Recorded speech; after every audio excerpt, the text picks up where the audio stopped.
make a start now. I'm called Ben Woolley. I'm a second year UCFB student. I study football business and marketing. We're very grateful to have Daniel here today. If you just want to introduce yourself for us. No problem, Ben. Yeah, well, firstly, thanks for having me on. I'm a sports and football lawyer. I work at a law firm called Sheridan's, and my sort of day-to-day work is working with players and agents, tend to be in the football industry, on a range of different matters, if it's transfers and contract renegotiations or negotiations, boots deals, image rights related matters, ambassador deals.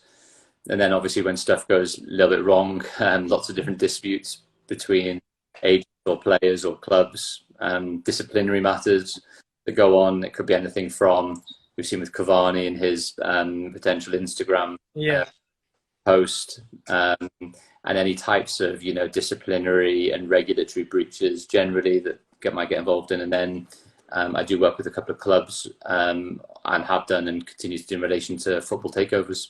So broad base of legal advice I try and cover. Yeah, that sounds very interesting. So first question would be, how has Corona affect you on a day-to-day basis, just with things like work? Well, we were talking about it just before the session went live. It's it's funny how new routines start off pretty quickly. Like, I completely non-football related, but I used to play a lot of tennis when I was younger, and over lockdown, really, when you're not able to do too much exercise or otherwise, I know everybody went running for the first couple down. Yeah. I ended up playing a bit of tennis, so I was speaking with one of the tennis coaches about a month or so ago, and we were just like, isn't it, how crazy is it that like on a Wednesday afternoon lunchtime, I'm playing tennis. A year or two ago on a Wednesday, I wouldn't even be thinking about and working pretty hard, never mind the rest. So from a personal perspective, it's been just a bit tricky because obviously it's important to be in the office. I work in a team of almost 10 of us in our sports team generally. I really like the routine of going in, seeing people, of being sociable, of collaborating, of thinking of ideas, of, just that chat really more than anything else. So, I understand, I very much understand sort of where the world and where things are at the moment, that it's not possible. But it's still been, a bit tricky. And, there were things at the end of the first lockdown when we had all the issues around whether the season was going to be voided, whether it was going to be, and Project Restart had happened. If that hadn't have happened, I think it's probably fair to say, and this maybe some of the other questions we'll go on to, that would have had a pretty substantive impact on my legal practice, simply because, if the clubs aren't able to fulfill their fixtures and the broadcasters aren't willing to pay the money due as a result, things would have been difficult, because ultimately everything flows from the broadcasters to the club, to the players and beyond. Yeah, because for a certain amount of time, nobody really knew whether we were going to be playing football or not. So I am glad, even though I'm a Villa fan, we nearly went down, but I am glad we got it over and done with, because I think there would have been a massive uproar with certain, like Liverpool fans especially, if they hadn't have won the league. So we all lucky. Yeah. Transparency's sake, I'm a Liverpool fan. So there we go. We don't talk 7-2, but we can just talk in generalities. Yeah. So do you think Corona will have effect on like the next couple of transfer windows in certain terms of that, with the reduced revenue? Well, yes is the answer. I mean, you only have to look at Manchester United's latest reports, Spurs losses, etc., over the last few weeks, structural changes in the way that the EFL lower leagues are working by way of League One and League Two salary caps, the changes that were made to the UEFA FFP regulations and to the Premier League regulations as well. And, more generally, the Premier League clubs in the window just gone did spend an awful lot of money, but the volume of deals was apparently down considerably. And I think now Premier League clubs over the summer, at least, I think realised that that they would, to an extent, have had the comfort of this year's broadcasting monies, and that most of, hopefully, they at least, I guess, forecasted that games might be played with fans towards the end of this season or otherwise. Now, who knows whether that's going to happen or not? But that's obviously is a significant revenue drop, and that's been one pillars for Spurs, specifically because they would have been one of the most profitable stadiums in Europe had it been full. Yeah. What would be your opinion on, how obviously they had that time when if you had Sky, you could watch certain games, but then you'd have to pay for the other ones. I think it was $15.99. What was your opinion on that? Well, it's a difficult one because the background to that effectively is, because nobody could get to games because of COVID, towards the end of the season, it was very much a sort of bonus to have all of these extra games o'clock and at other times that were available effectively for free as part of the subscription that you would have had. And that was seen as a way to sort of get, the public background after lockdown, to keep them entertained to a degree, to give them something to look forward to on a daily basis. Because, there were games every day.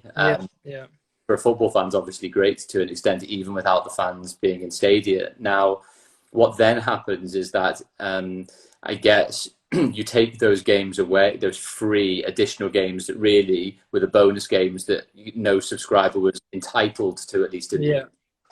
And then you charge for them, even though you're not effectively paying for those in the first place. You're having to pay for them subsequently. It feels unduly unfair because you had something and then it was taken away from you. Now, obviously, the Premier League came to its own decision to scrap that pretty quickly. That might change or otherwise, I guess, in the coming weeks and months, depending on how long it's going to be before the majority of fans can get back in stadium. And then the query is, at what point, what is the tipping point for it to be profitable for a certain amount of fans to be 2,000 and 4,000 for the vast majority of Premier League and Championship teams isn't going to be enough. And then it's simply, how fast can you roll a vaccine out for particular generations and particular coverage across the country. But I think it's unlikely you're going to see the vast majority of fans in stadia before the end of the season, at least in the Premier League, just because until there's more of a UK coverage for that possibility, I think it's tricky. Yeah, it's interesting because obviously you have Jurgen Klopp as well at the moment, complaining because they've had, I think, 12:15 kickoffs on a Saturday, and he's not particularly happy about that as well. Well, I actually did a podcast yesterday. I do a podcast every Tuesday night with a friend of mine who works at a football data consultancy company called 21st Club, a guy called Omar Chowdhury, who's brill. And we actually had a half-an-hour chat almost exactly on broadcasting rights, on why Klopp was unhappy, on how the sort of tender process works for Premier League rights, etc. And the point that we were trying to make was, Klopp, whether Klopp has a point or not, he certainly has a point about if a club is playing on a Wednesday night away from home, for example, then is playing away from home on a Saturday early afternoon, that travel time, that sleep time necessary, and eating pasta and chicken at 1:30 in the morning isn't probably preferable. Yeah. But at the same time, the query is, if you play on a Tuesday evening at home and then you've got a weekend game at home, are you okay playing at 12:30 because you've effectively had that extra day rest? And next week, whichever day that midweek game is, either advantages you or disadvantages you sometimes. And the other thing worth bearing in mind as well is each package that is sold to the different broadcaster. Package A is the the 12:30 slot to BT on a Saturday early afternoon in the UK, the maximum number of times a team can be on that package A is 6 in the whole. So our calculation was that after Liverpool appear for the third time on late December against Crystal Palace, they'll only be able to contractually appear 3 more times. Yeah, exactly. And so that there might even be a logic that, you know, maybe Liverpool wanted to have those early games when they had a fuller squad. Yeah, there is that. And weathered that storm pretty well, and there will be a reduced number of those 12:30 games for the remaining part of the season, for Liverpool at least. Yeah, we've got a comment that says the Championship still charge £10 for iFollow. Do you think it's odd that no noise has appeared around this? Well, my view is that iFollow is generally a good thing. There's a question mark over whether if you've paid for a season ticket, you should have to pay for iFollow. Yeah. I think that's a different argument altogether. But ultimately, not every game in the Championship is broadcast, as had been the case to an extent with the Premier League or otherwise. So if the choice is they're not being those games broadcast or streamed, or being broadcast and streamed because there is a revenue stream for them, well, I think that has to be an advantage. There's a query about whether that's value for money. You know, what that value is and whether it's valuable enough for people to buy. But there is also, I think there's iFollow season tickets as well, which you can have as well. So you pay a certain amount for the season rather than just for one-off games. But I could be wrong. I thought there was a season ticket. Yeah, because I think a few people have mentioned in my lectures and things like that last season they got the iFollow for free just because they couldn't go to the games, but this season they've been offered either a full refund for the whole season or just take the iFollow, things like that. So it's a good alternative. But yeah, so I just want to take this opportunity to thank Daniel again and say that if you join our link that's in our bio, you'll be entered into the chance to win a copy of Daniel's book called The Done Deal. So it's definitely worth looking at that. No, thank you. Yeah, we just want to support what we can. So yeah, we've been very grateful to have you so far and to continue the relationship with that.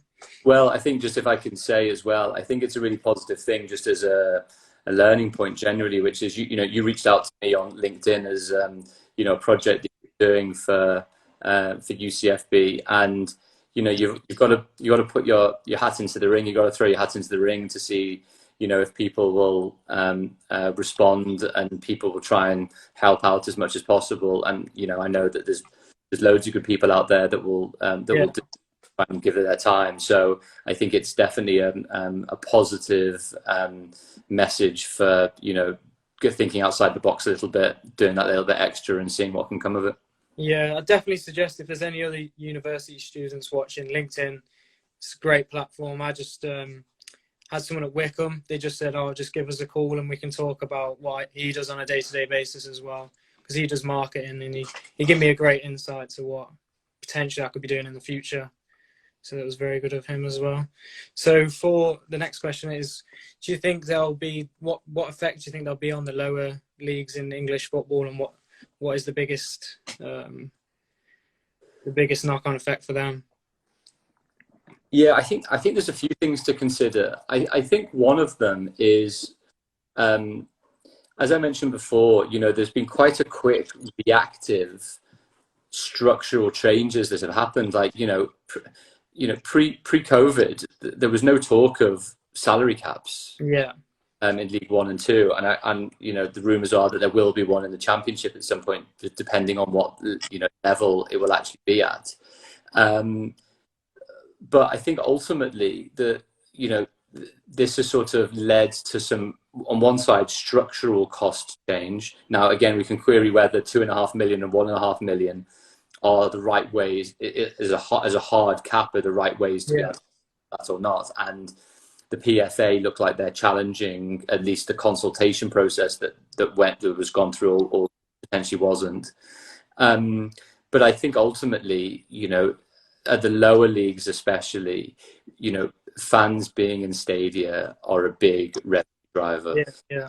there's that inverse proportion. You start at the Premier League, where the vast majority is broadcasting monies, down to League Two, where the vast proportion of monies can be gate receipts, hospitality, and certain types of commercial. So that's in a way what you've got to be considering, is that if you take away, and that's what happened over the summer, if lots of lower league clubs put everyone on furlough because they didn't really have any choice, and otherwise they'd have gone out of business. In a way, you can see that by the Premier League offer of I think it was the £50 million loan and grants to some degree, and whether the lower leagues are going to take that or not. But that's ultimately the substantive issues. If you're not bringing money in through your usual revenue sources, and query at the same time, let's not forget this. Kieran Maguire did some great analysis, as well as Swiss Ramble on Twitter, that I really recommend. That some clubs in championships wage bill was approaching 200% of their revenues. Yeah. Now, that's crazy. So that's not a sustainable way to fund a club or any business. In the long term, even in the short term, possibly as well. Never mind long term.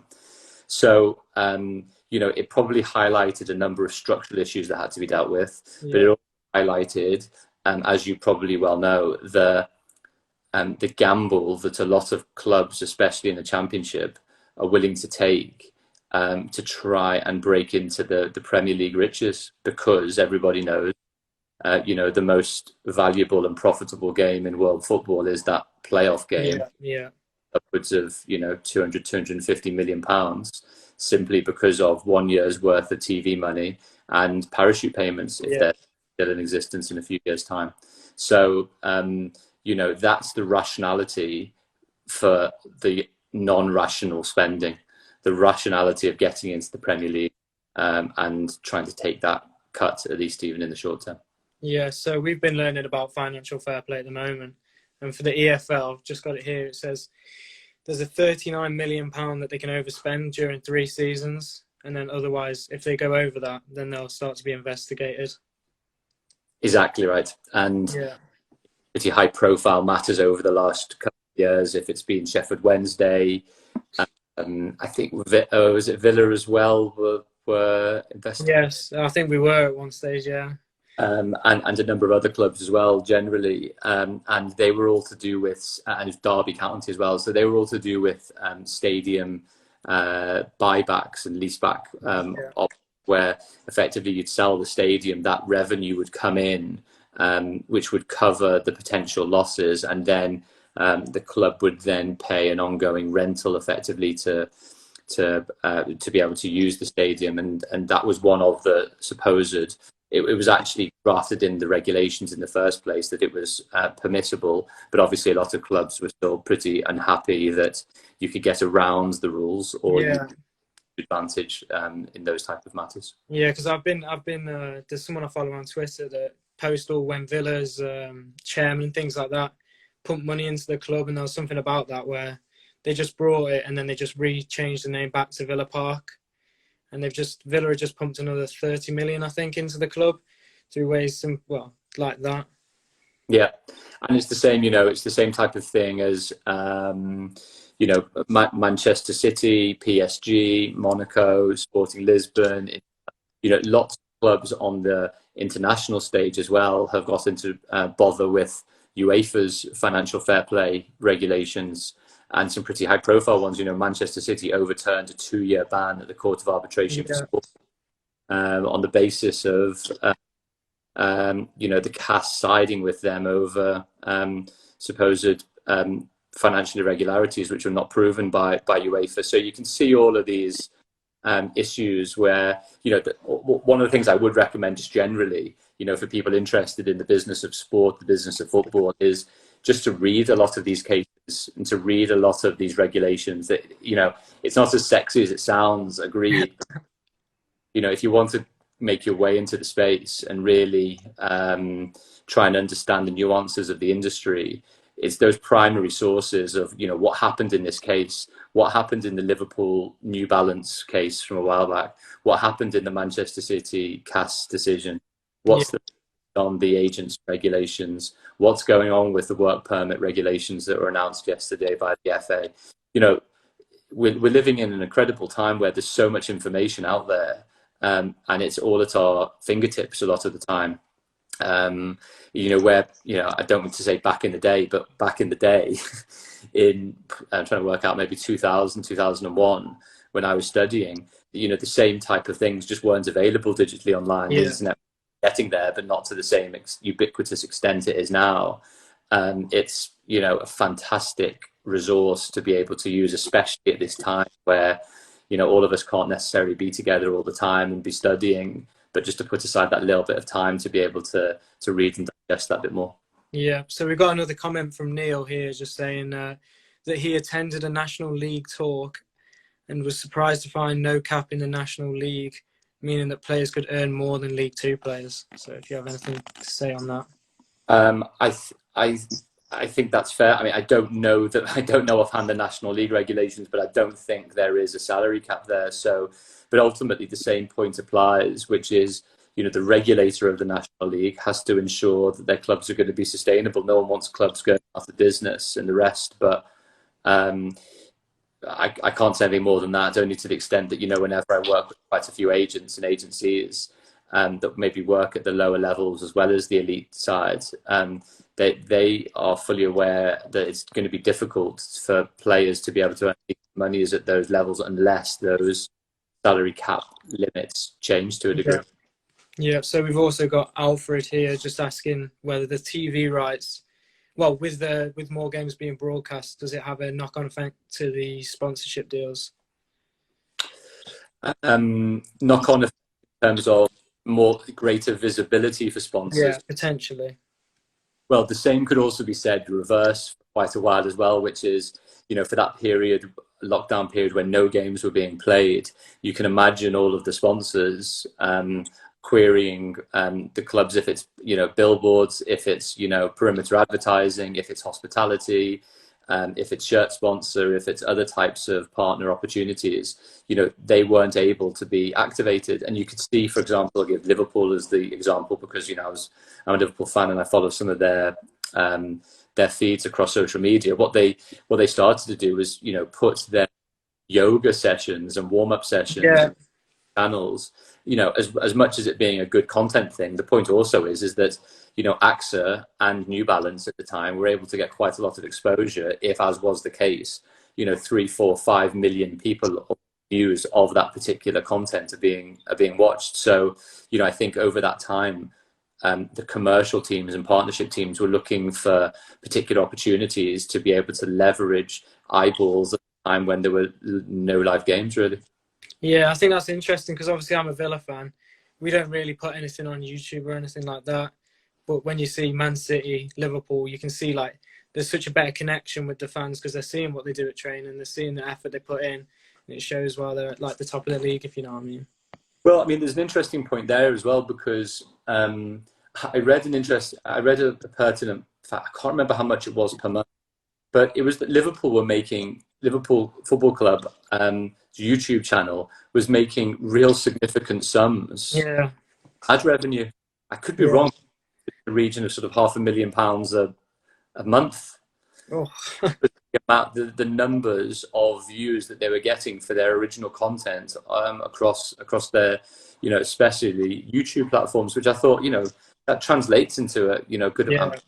Maybe it was per quarter. But anyway, well, I was surprised at the value that Liverpool were potentially getting from one content vertical, for, you know, that being obviously a pretty important strategy for them. Yeah, so it's definitely worth investing in some media team just because think opportunities like that. We've got a question here from Adam. He says, "Evening, Daniel. Thanks for your time. While on financial fair play, would you say the regulations are effective because it seems that more and more clubs are trying to find loopholes to cheat the system?"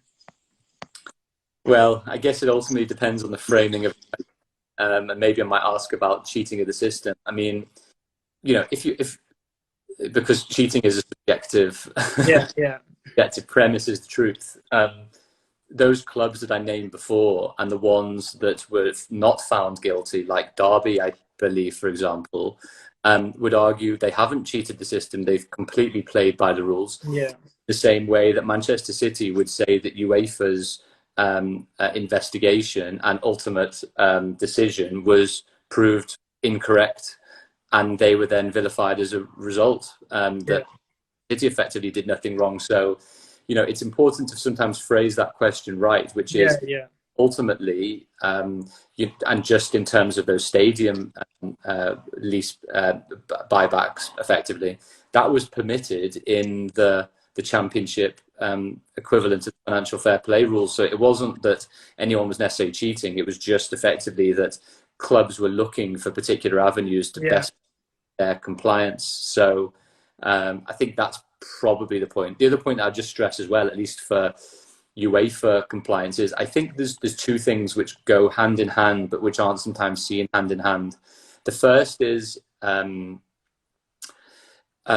actual overall objective. And if the overall objective is long-term sustainability of clubs, to live within your means, not to have the type of Portsmouth or Leeds or other examples where clubs got into real financial difficulty, Bury as well, and Oldham and others included, Wigan included in all of that as well, potentially. And over a particular period of time, almost 10 years, those club losses at a UEFA club level have decreased rapidly from over 1.7 billion euros back in, I think, 2010 to a collective profit in over 2000, and I think it was obviously 2019, 2020. The second part of that is whether the enforcement regime for clubs that breach the rules has worked effectively enough. And I think there's argument to potentially say it hasn't in some respects. But ultimately, that's then for UEFA to be able to update their rules, or the regulators generally to update their rules, and then come back afresh with a stronger, more robust system, basically. Yeah. So how there's obviously been a break in football, and now there's a lot of international games being played, and various managers aren't very happy because obviously their best players are playing week in, week out. Is there an opportunity where the clubs can say, due to them getting injured on international duty, is there like a where they can make the revenue back? Well, I talked about this a couple of weeks ago on one of the podcasts I did with Omar again, which is that there is a FIFA program in place, so that insurance program in place, so that if players are injured on international duty, like Joe Gomez, for example, then there is a fund, an insurance fund, to cover his basic wages. But there's nothing more specific than wage coverage on that front. If you're talking about a slightly bigger compensation amount for, if Salah, Firmino and Mane all got injured on international duty and Liverpool couldn't win the league as a result, which they probably wouldn't be able to, we might have to buy Grealish, but that's maybe a different... I don't want him to go, I'll be honest. Then ultimately there isn't, I don't see there is like a damages claim potentially that could, first instance, be launched, but I could be proven wrong on that point. But it's more particular injury suffered on international duty is covered by an insurance policy. Yeah. Okay, so we've had a few more questions here. One says, would you say that the new FA point system will not allow more opportunities for young British players? Let me just check. Will not allow, or will allow? Will now allow. Will now allow. Sorry, Matt. Yeah. I think it's likely in the medium term. So that's just a pointer to do with the new work permit regime, which will play for the 1st of January, which I'm still reading through. But yes, I think if it is generally harder for non-UK players, European players and non-European players to play in the UK, there will likely be more younger English players, or English players generally, fulfilling parts of that squad, unless things change to a particular degree. It's like anything. before you know, as an EU citizen, you could benefit from the free movement rules to be able to come into the UK and play without any type of work permit. You know, cynically, my query is, you know, the last time we won a major trophy was in 1966. You know, we've got closer to winning trophies in the past few decades or whatever else it might be. But I'm very much of the view shared by Rio Ferdinand and others that have articulated that at length, and Frank Lampard generally, that their performance levels increased massively because of the elite non-UK foreign players that they were able to potentially play with. Now, it might well be that those elite players will always be able to come in because they will pass the points-based system. But again, one of the issues is that for under 18-year-olds very soon from January won't be able to be transferred into UK clubs because of the FIFA exemption, which is now in place because we're not a member. We won't be a member of the EU. Yeah, it's interesting because obviously Chelsea last season had the transfer ban, and it saw a lot of them using a lot more of their youth academies, such as Reece James, Billy Gilmore, who potentially wouldn't have been given that opportunity if Chelsea could just go out and buy more players. Yeah. Exactly right. But I think that's almost a bit of an extreme example, isn't it? Because I always think that clubs will have decent youth players, hopefully in their ranks. Agreed that you know, Chelsea, because of the transfer ban, couldn't. But you can see what's happened now. Then you buy DH, you buy a whole host of players. Chilwell, you buy. I'm trying to think. Who else did they buy? Thiago Silva. Exactly. Yeah. So ultimately, you know, they made up for lost time in a pretty explosive, window over the summer where they spent, you know, pretty large. Yeah. So we have a question here. How detrimental do you think that the revenue loss will be for the Premier League compared to the EFL? For COVID-related matters? Yeah. Well, I think, as we talked about before, if the Premier League is somewhat insulated because of the large broadcasting monies available to them, but obviously they are impacted still significantly because stadiums are empty and corporate boxes are empty. The proportion of monies as a full number compared to what Championship clubs earn by way of broadcasting monies, by way of Premier League clubs earn by way of broadcasting monies, is significantly different. Yeah. And Championship clubs will rely a lot, number one, on those match day revenues, but also on what has historically been the case: owner injections, owner funding. And if either one of those drops off, you know, those clubs have a significant problem, especially bearing in mind that almost all of them have been relatively loss-making over a significant period of time. Yeah, it's very interesting. So now we've just got one more question, but if anyone has any questions for Daniel, just put them in the comment section below and we'll try and get through them. The final question we have is, how many years do you think it will take for financial normality to resume? Because you obviously have teams like Arsenal, which are cutting jobs left, right and centre. It's a really difficult one to know. I think the shadow of COVID in tons of industries, never mind just football, is going to be large for a while. If that's going to be in raised taxes at some point for each of us at some point because of the spending that's had to take place for furlough and for PPE and lots of spending that governments have had to do across the world. I think ultimately that revenue drop was so unforeseen that not only have sort of costs had to be cut. You talked about Arsenal, for example, and some wage deferrals or, you know, actual wage reductions. I think I'd be surprised if too many clubs are going to make any type of profit at all over this particular period of time, just because it is such an unprecedented set of circumstances. Yeah. I can't, you know, it's difficult to suggest otherwise, but out of thought, I could be, again, wrong. Yeah. So, I think things will hopefully start getting back to semi-normality by the next upcoming season, August, September time, after the query whether the Euros can happen in whatever guise it possibly can as well. And I think that's when we'll start to see the revenue fallout start to level out. But again, we've seen problems in Italy and across leagues and across sports really as well. Yeah, so Adam's asked another question here, which is quite good. Do you think that it's fair that some fans are allowed back in stadiums and some teams can't have their fans back in stadiums?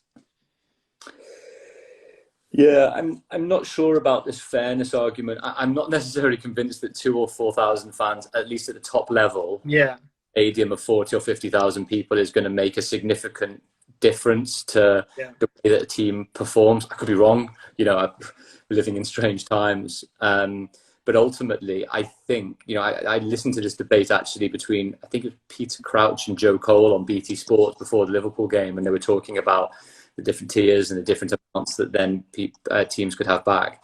I just think to a degree, people are relieved to see, or relieved to have the feeling that they could get back to what some fans watching live football. Yeah. And I'm not necessarily convinced that that will make too much of a difference. And, I think everyone's got to start somewhere, really, is the truth. Otherwise, and I think that's the reason why, a lot of clubs who a few months ago, back in October, were saying, well, we can't start with 2 or 4 or 5 or 6,000 because it's not economically worth our while, which it still would. At least for the league clubs, they can start bringing in some revenues. And for the higher end clubs, they can start putting in the procedures so that they'll be ready for significantly more fans, hopefully sooner rather than later. Yeah, so he's also asked, do you think it gives them a financial advantage? I don't think it's going to be that lucrative. I think most clubs will be making losses by opening up their stadium, is the truth. Because depending on whether they've got to open the whole stadium, whether it's a particular ground, how they've got to employ, stewards to come off furlough or to do particular things, to do all the health and safety stuff you'd expect, to do all the cleaning post and pre, all that type of stuff. All of the executives that I've spoken to, I don't think anyone's expecting to make too much money, if at all, especially. Yeah. So if anybody has any more questions, please just put them in the comments. And I'll quickly take this opportunity again to remind you that you can sign up for the chance to win Daniel's book, The Done Deal. And I can speak on behalf of my group for the work that Daniel's put in for us. He's been very helpful, and it does go a long way for us. So we are very grateful for you. No problem at all. Glad to be of help. And if you guys, I don't know if you've got too many, I'd say whenever you can get back into the library, but just let me know and I'll just try and send a couple of copies down to either Manchester and to the London campus as well. And we can maybe just put a couple of copies in the library. That'd be perfect. Thank you very much for that. So if there's no more questions, I'd like to thank Daniel again. What are your thoughts on a multimedia club ownership? A multiple club ownership. So where to start? There's actually a very interesting one. If we just take a very, very narrow point that I read today, which was quite interesting, which was, if English clubs cannot bring in post-Brexit 16 to 18-year-olds, clubs that are owned by owners that own multiple clubs could effectively bypass those Brexit regulations by bringing players in to clubs, not train them in particular ways, and then bring them into those English clubs at a slightly later time. So that's there's always different advantages and disadvantages. The other advantages, well, there's lots. If it's from a marketing perspective, if it's from a commercial perspective, if it's an economies of scale perspective from sharing scouting and technical data, if it's best practices, if it's a joined up recruitment strategy that a player might go to this club first in order to do. That's what Red Bull have done extremely well. The players, Meccano, for example, and Cater and others. So but it's not a small operation, is the truth as well. It's a real big undertaking and something that I think Red Bull and obviously Citigroup have done pretty well, and Citigroup keep expanding their stable of clubs. Yeah, because obviously you had the time where Frank Lampard signed for the Citigroup and he he finished the season at Man City before going to America, which was quite interesting. Exactly. Yeah. So we've got this. This will be the last question from Adam. He says, "Thanks, Daniel. While on the subject of that, there was an article today about Marine possibly playing at Anfield for their FA Cup game. What would happen to the costing?" Interesting. Well, like anything, there's always fixed costs for opening up a stadium. Truth. I don't know. I mean, I would be a little bit surprised if Liverpool let any other club or team pitch full stop. And I don't know whether at the beginning of the season, under the FA Cup rules, you have to effectively name the ground that you're going to be playing your home games on. I could be wrong, but that might be a necessity too. But obviously, if Marine, I think are they level 8? I think in the pyramid structure, and I think that Spurs Marine game is more or less, if I remember correctly when I was reading it, the widest gap in league history. Which is going to be fantastic. So yeah, I can completely understand it. It might also be that the Marine ground isn't up to particular scratch for TV broadcast reasons, for particular other reasons generally, which might necessitate the change. But I would probably be a bit surprised if Liverpool allowed their stadium to be used. I could be wrong. Yeah, because it would be a massive difference. I saw something on social media the other day where because they play next to houses, they have a number so they know which door to go knock on so they can get the balls back, things like that. So it would be a crazy difference for them. Well, I'd like to see Jose jump off the wall and ball back from number 17. Yeah. So that comes to a conclusion for the call. Yeah, again, we'd like to thank you, Daniel, for taking your time out your day to help us with this. It's been great. Pleasure. Well done for the initiative, and thanks for some great questions. Thank you. And in terms of the done deal, the winner will be announced on our Instagram story very soon. And obviously, if you don't see our Instagram story, we'll email you anyway. So thank you very much, Daniel. We can, if this call's recorded, we can put it out as a podcast or something else afterwards too. Perfect. Thank you very much. No problem. Take care. Cheers. Thanks. Bye.